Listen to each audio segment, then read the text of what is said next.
Básicamente, la clase se va a dividir en la estructura celular, la actividad eléctrica, el mecanismo específico de la peristalsis ureteral, cómo se da la contracción y la relajación del mismo, además de cómo influyen los fármacos y todos los neurotransmisores involucrados para su movimiento y las implicaciones clínicas de la misma.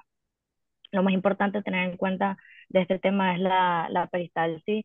Se origina, como había dicho Mar, de los sitios de marcapaso en la porción proximal del sistema colector. Y básicamente, como se ve en la imagen, es la propulsión del bolo urinario que hace que se transporte la orina a través de la coaptación de las paredes y no la capacidad que tiene el uréter de no regresar la orina al riñón. Entonces, iniciando con la anatomía ureteral, la unidad anatómica funcional es la célula del músculo liso del uréter, como vemos en la imagen, cómo se disposicionan las células y están unidas por las uniones gap. Básicamente no es como cualquier otra unión a nivel, digamos, la músculo liso en otra parte del cuerpo. A través de estas uniones es que se da la procesación de la transducción de las señales a través de los factores de crecimiento y lo más importante es de que a medida que se aumenta la concentración de calcio, es que se produce la contracción a través de las placas de adhesión en las cabriolas y las proteínas contráctiles que vamos a estar em, ahondando en más detalles sobre ese mecanismo de relajación y contracción.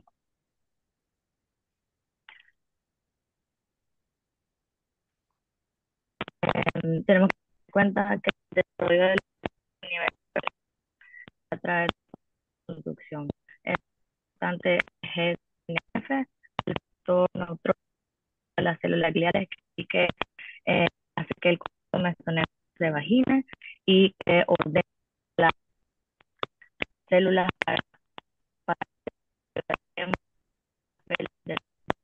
y eh, creciendo.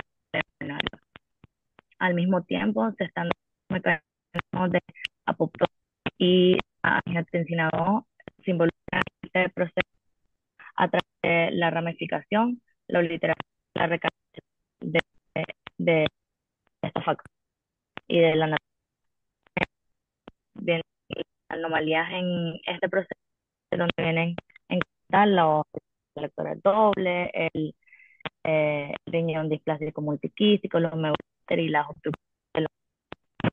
Y tenemos en cuenta la calcium que es una fortaleza que se ha visto que se reduce la proliferación de músculo liso y las células mesenquimales, que si hay alguna alteración o la falta de calcineurina, pues no hay un correcto desarrollo del mismo.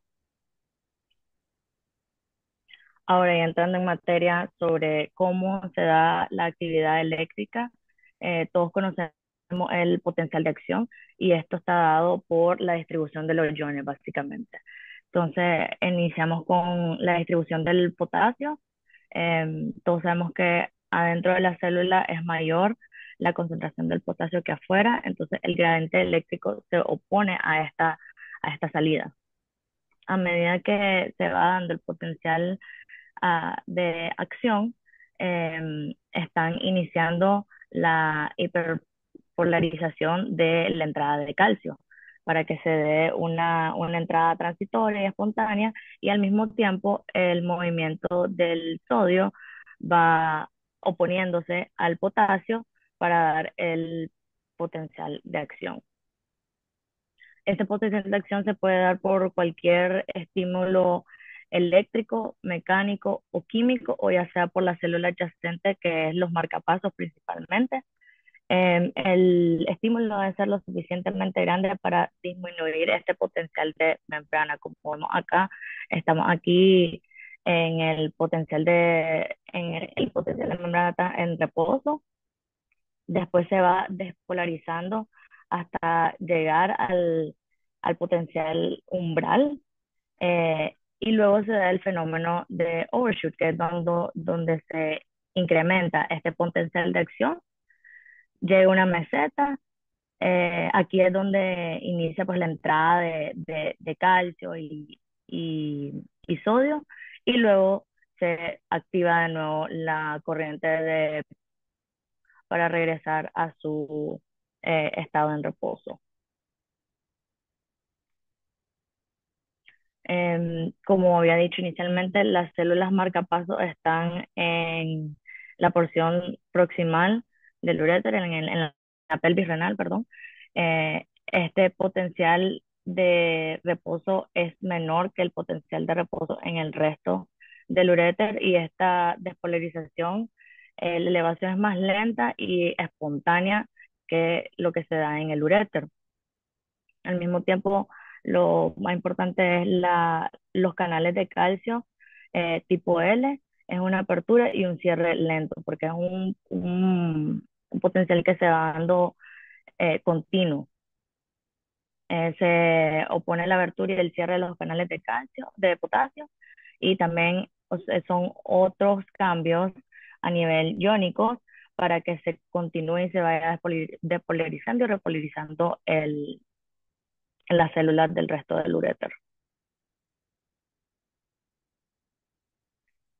Para resumir cómo se da todo el potencial de acción, básicamente se traduce en una amplitud en la pelvis renal de 5 centímetros de agua, ya en tercio superior de 10 a 15 y tercio inferior de 25 a 30 centímetros de agua, porque son más lentos acá en la porción proximal y es más rápido en la porción inferior. Es una duración de 3 a 5 segundos. La propagación es de 2 a 6 centímetros por segundo y es una frecuencia de 10 ondas en la porción superior y en los cálices, y va disminuyendo en la porción inferior del uréter. Aquí de nuevo vemos el potencial de acción, perdón, cómo aumenta ah, en la porción proximal y se va normalizando en la porción inferior, porque es primero la actividad eléctrica y luego la parte mecánica. Ya a nivel bioquímico, cómo se da esa parte mecánica es a través de las proteínas contráctiles y la influencia del calcio principalmente. La alta concentración del calcio es el que activa las proteínas contráctiles de actina y miocina. Al mismo tiempo, vamos a agregar los detalles del ATP, cómo esta unión activa la contracción, y entre más la concentración alta de calcio, se da la contracción, y si baja la concentración de calcio, se da la relajación. Como ya he dicho, es un evento mecánico que sucede después del evento eléctrico, que sucede después del evento eléctrico, y adicionalmente pues la concentración de calcio también depende del intercambio con el sodio, y una vez que se da la relajación se absorben esos iones de calcio libres. Al mismo tiempo hay otras células que tienen efecto en el urotelio, el CAMP, el CGMP, causan también relajación y median los efectos de todas estas células, que se llaman los segundos mensajeros. Aparte de los efectos de las células del urotelio, como el óxido nítrico, que cada una tiene su efecto relajante o excitante para producir la relajación o la contracción. Em, Todos estos segundos mensajeros y interactúan con receptores para producir y hablar más también de los enérgicos, muscarínicos, que son los que básicamente hacen esto del calcio celular para ya sea relajar o contraer. Una descripción más visual del urotelio, también lo que para transmitir el señal hasta el mundo y la contracción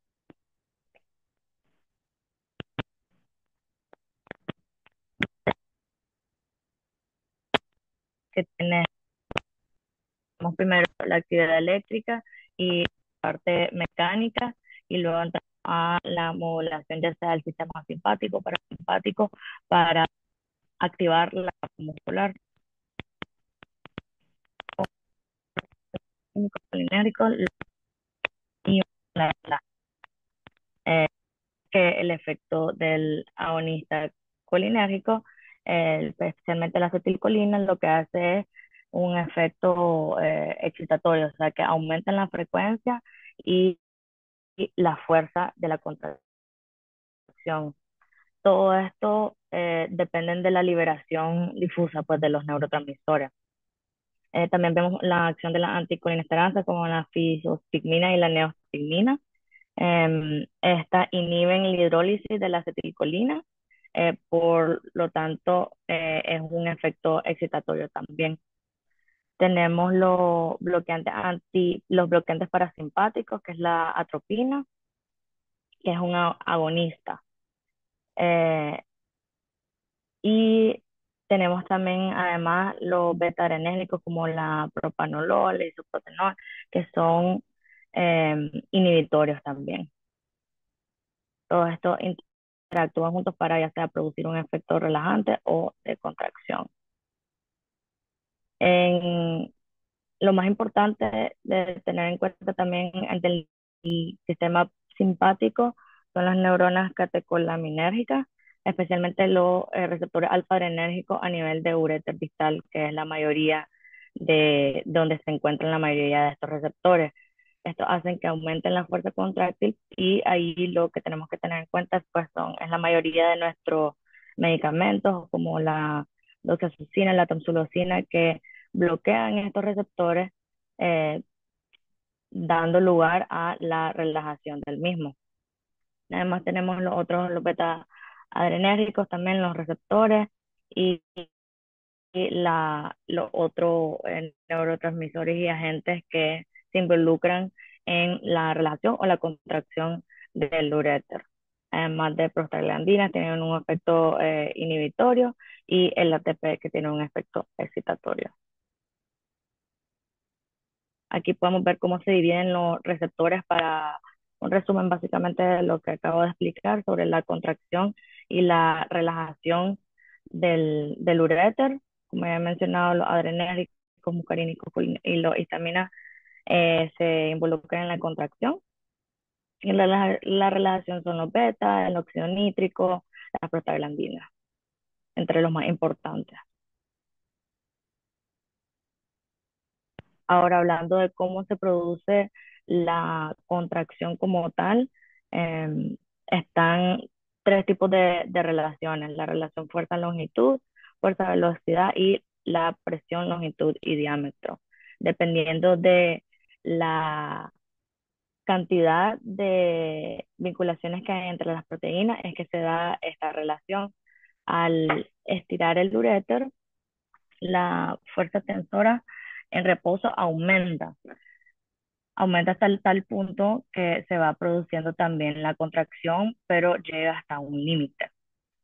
Entonces ahí es donde empieza el mecanismo de relajación. Y como podemos ver, se va aumentando a nivel longitudinal y también circunferencial entre sí. La relación fuerza y velocidad es la rapidez con que se forman y se destruyen esos vínculos para producir la contracción. Habla también en el Campbell de la velocidad máxima de acotamiento, que es básicamente de 0.5 a 0.7 longitudes por segundo, que se va acortando el uréter. Y la presión longitud de diámetro es la presión que ejerce el bolo urinario, que aumenta la longitud y el diámetro en respuesta a la presión.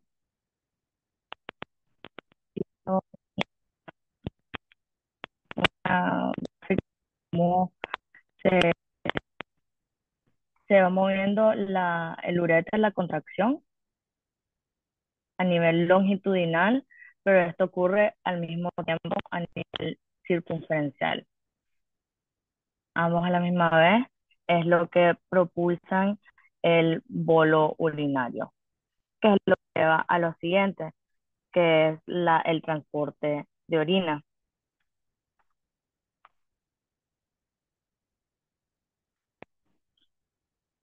Bueno, que la misma. Entonces, el transporte de orina depende de la unión piel-ureteral, la propulsión del mismo y al final de la unión uretero-vesical. Ya como ya he mencionado, la frecuencia de las contracciones es mayor a nivel de los cálices y las pelvis que a nivel del uréter proximal. Hay un bloqueo relativo hasta que se llena la pelvis y eso hace que aumente la presión y pueda propulsarse. La presión de la contractilidad uretral es más alta de la presión pélvica renal, por eso el bolo tiene que romper esa presión para poder ser transportado. Y clínicamente mencionamos la crisis de Dietl, em, que puede ser una crisis de dolor por una obstrucción intermitente de la unión pielo-ureteral, eh, que puede ser por de la misma fisiología de la unión que no es capaz de romper esa presión del uréter proximal. Como ya había mencionado, la presión de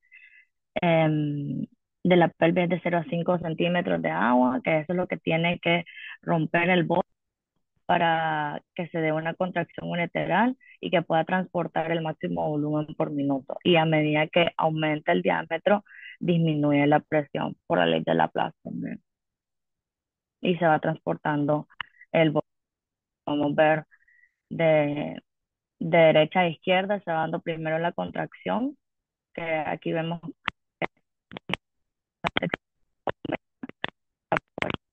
la orilla y se va a esto.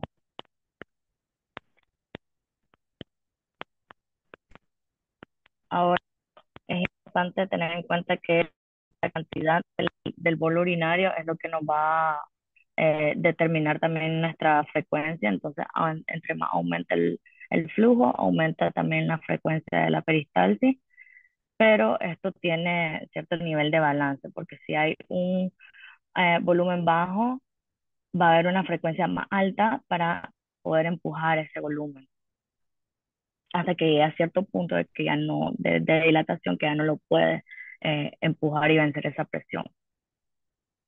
Ya bajando hacia caudal, a medida que va bajando el bolo urinario, tiene que ir venciendo las otras estrecheces. Y la más importante es de la unión uretero-vesical, que tiene que vencer la presión del detrusor básicamente para poder drenarse. Donde entra pues los problemas de vejiga, si no hay un buen vaciado por una vejiga que está disfuncional. Lo que había mencionado, el bolo tiene que exceder la presión intravesical, em, y el uréter distal se retrae para disminuir la resistencia de la unión. Otros impedimentos que no haya la presión intravesical sea excesiva, no haya un buen drenaje, no hay capacidad del transporte, pero hay un reflujo ureterovesical, tiene que vencer las fuerzas del trígono y del detrusor, y un uréter que está dilatado o que no se contrae fácilmente también puede causar un reflujo, y por supuesto el bolo también ayuda por la gravedad y por nuestra posición. Se ha demostrado que una posición de cúbito supino dificulta el vaciado. Y aquí podemos ver cómo se va dando al mismo tiempo la propulsión hacia caudal y cómo se va relajando y contrayendo el, el músculo liso del uréter para poder propulsar el bolo. Ahora, los procesos patológicos que pueden afectar esto primordialmente es la obstrucción y la obstrucción puede ser mecánica o química por alteración de la misma de los neurotransmisores, del músculo. No tiene que haber una obstrucción física. em, y la obstrucción y el efecto de la misma depende del grado, cuánto dura, el flujo y si hay o no una infección. La obstrucción se da em, por la razón que sea, hay un aumento de presión intraluminal y se distienden, o sea, aumentan las dimensiones y la producción de orina continúa. Las contracciones se vuelven más pequeñas y no es capaz de coaptar las paredes. Entonces, la obstrucción crece básicamente porque se acumula la orina y el uréter no es capaz de mantener la contracción. O sea, llega hasta un pico y luego va disminuyendo y afectando el flujo renal, la filtración glomerular y se va absorbiendo al sistema venoso y linfático la orina. Para evaluar la obstrucción, se hacía el test de Whittaker a través de nefrostomía. Se ha mostrado ser útil para las pieloplastías, para determinar si hay un buen vaciamiento, si hay o no obstrucción después de una reconstrucción ureteral. Ivonne, no se escucha. Aquí podemos, perdón. ¿Cómo estás? Queremos hacerte una observación y una pregunta antes de Ujú. que pases a la prueba de WITEC. ¿Puedes regresar? Acá, Yo creo que darle una más hacia atrás, por favor. Otra, perdón. Que hablabas de te saltaste la que quería. En donde dice fisiología de la unión uretero-vesical. No, te fuiste mal. uretero-vesical, acá. Mira, creo de acuerdo con todo lo que pones, te voy a hacer una pregunta muy puntual, más un poco práctica, porque aquí estás, como que veo muchas palabras, y luego acá conceptualmente de las patologías que vemos nosotros en neurología, y la pregunta es la siguiente. ¿Leíste algo, o porque aquí no lo veo escrito, si hay un rasgo o una cuestión, entre comillas, pasiva de la unión uretero-vesical, que es como una propiedad de la unión uretero-vesical y tiene que ver con su longitud y su diámetro, este, el cual están formados en la vejiga? No sé si leíste algo de eso, porque consideraría yo que la parte de la fisiología de la unión uretero-vesical tiene que ver con eso y tiene que ver con patologías que vemos en neurología. Mm, si mal no recuerdo, mencionaba algo sobre la relación del túnel, también del túnel del uréter, que es una relación de 5 a 1 y que en niños con reflujo está disminuida. Pero mencionaba también el Campbell de que aún con una relación inclusive menor, no hay ningún cambio.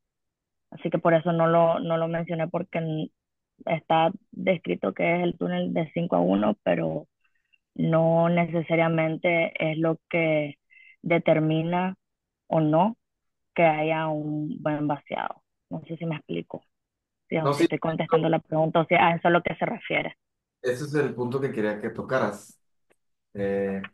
Una propiedad importante de la unión uretero-vesical es precisamente esta, porque se ha visto, y como tú lo dices, no es un 100%. En longitudes cortas o en diámetros más anchos, pues los pacientes tienden a tener reflujo. Entonces, por eso vas a ver que hay casos en prematuros o en bebés muy pequeños que tienen reflujo y que se manejan de manera conservadora en espera de que madure un poco la unión uretero-vesical para que aumente su longitud, el detrusor ya pueda coaptar mejor y la unión ureterovesical obtenga esta propiedad importantísima de su fisiología. Y es eso que tú dices, porque además cuando hay cirugía de, de reimplante, se intenta mantener y preservar esta correcto. propiedad. Pero Pero bueno, no es necesariamente eso lo que determina que haya un buen vaciado o que haya una buena, que impide el reflujo. Pero sí es una de las cosas que se tiene que tener en cuenta porque a nivel anatómico del músculo y de la unión uretrovesical.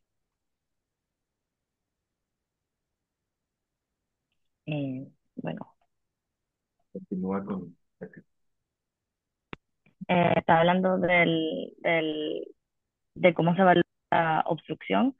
Em, Aquí el Campbell menciona que lo que se usa en el test de Whittaker es una perfusión rápida y se compara para determinar si pasa la presión de los 15 centímetros de agua, para determinar si requiere o no cirugía o si se requiere valorar si la perfusión está siendo correcta o no. Y se utiliza, como es un estudio invasivo, tengo entendido el test de Whittaker, porque es a través de nefrostomía, se ha utilizado para determinar la eficacia de la pieloplastia, básicamente. Y bueno, continuando sobre la obstrucción, a medida que se va dando una obstrucción más duradera, hay una remodelación de las fibras musculares, aumenta la elastina, aumenta el colágeno, entonces el uréter pierde la capacidad de contraerse. Entonces, a medida que también se estira, hay una disminución del espesor y se adelgaza la capa muscular, dando los problemas de contractilidad y propagación. O sea, no se da bien entre las uniones de la actividad eléctrica y por ende tampoco la contractilidad. Uno depende del otro. La actividad eléctrica es el que da la contractilidad, pero si la contractilidad también está alterada por distensión, por aumento del diámetro, falta de fuerza, pues no se puede dar tampoco la actividad eléctrica y es un círculo vicioso que se propicia. Entonces la hipertrofia en un inicio puede aumentar la contractilidad, pero ya cuando esta obstrucción dura más de 2 semanas, el uréter es menos capaz de generar esas presiones para el transporte urinario. Y ahí entramos en los otros problemas que pueden suceder a nivel de la fisiología del uréter, que es el reflujo vesicoureteral por ya sea la presión intravesical, la función del trígono, y es lo que mencionaba sobre el diámetro del túnel, que usualmente es de 5,1, pero no es necesariamente lo que determina. Y si hay infección, también se altera la actividad ureteral. Ya está descrito que la endotoxina del E. coli la inhibe, además de las otras bacterias que conocemos, Klebsiella, Pseudomonas, que impiden la función del uroterio y todas las células que he mencionado que se involucran en la propagación y del estímulo eléctrico. Y al misma vez hay procesos inflamatorios como apendicitis que pueden afectar esta función del uréter. Los cálculos, que es el día a día de nosotros, estos también propician la obstrucción, pueden alterar la peristalsis, la presión hidrostática, dependiendo de dónde esté localizado, pero siempre la presión hidrostática es mayor proximal al cálculo que distal, y dependiendo del tamaño, de la ubicación y la forma, es lo que propicia el edema, la inflamación y el espasmo. Los pacientes diabéticos por neuropatía sensorial pueden tener alguna disfunción de la propagación de la peristalsis. Se sabe también que por edad también, digamos, en bebés hay más lugar para remodelación, entonces son más sensibles al grado de obstrucción y por ende la dilatación se mira mayor de lo que se puede mirar en un adulto. Eh, a medida que avanzamos en edad, las fibras elásticas también aumentan, por ende disminuyendo la cantidad de fibras contráctiles. En el embarazo es ya la fisiología del embarazo, fisiopatología, como lo quieran ver, que hay una hidronefrosis em, física, pero esta no se da si el uréter pasa por debajo del borde de la pelvis. Se ha visto que también la progesterona tiene un efecto inhibitorio sobre la peristalsis y por eso es que se da también la hidronefrosis. Y bueno, para resumir y terminar, básicamente lo he estado mencionando en toda la presentación sobre los efectos de todos estos fármacos a nivel del uréter, según ya sea excitatorio, por ejemplo, la estamina es el H1, los bloqueadores de H1 y un efecto inhibitorio los H2. La serotonina tiene un efecto mixto. Lo más importante pues son los que usamos los alfa adrenérgicos, los opiáceos también aumentan el tono, la frecuencia y la amplitud, pero este efecto no es directamente sobre el uréter, es sobre el sistema nervioso central, que básicamente ayuda con el dolor. Las prostaglandinas usamos para disminuir el dolor porque al inhibir los inhibidores COX dan una respuesta dilatatoria y disminuyen la inflamación. Como ya hemos estado mencionando, el calcio, si no hay calcio, no se da la contracción. Entonces, los antagonistas de calcio producen un efecto inhibidor. Lo mismo el potasio, los que abren los canales de potasio inhiben la, la contracción porque al entrar el potasio a la célula, pues se baja el potencial llega a un potencial en reposo y no se da la contracción. Asimismo, eh, las endotelinas pueden iniciar y aumentar la fuerza contráctil y hay antibióticos como la ampicilina que relajan el uréter y tienen un efecto antagonizante a los efectos anteriores estimuladores. Básicamente esto es más que todo un capítulo de bastante bioquímica, por eso los puntos más importantes a tener en cuenta es el efecto del calcio, el efecto mecánico del mismo, ya sea por aumento de flujo, la presión y todos los factores que se involucran en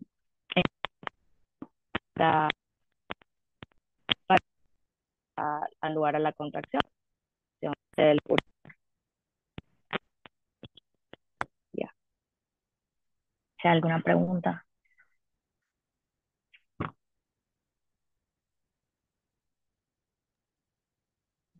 Gracias, Ivonne. No sé, ¿alguien tiene alguna pregunta sobre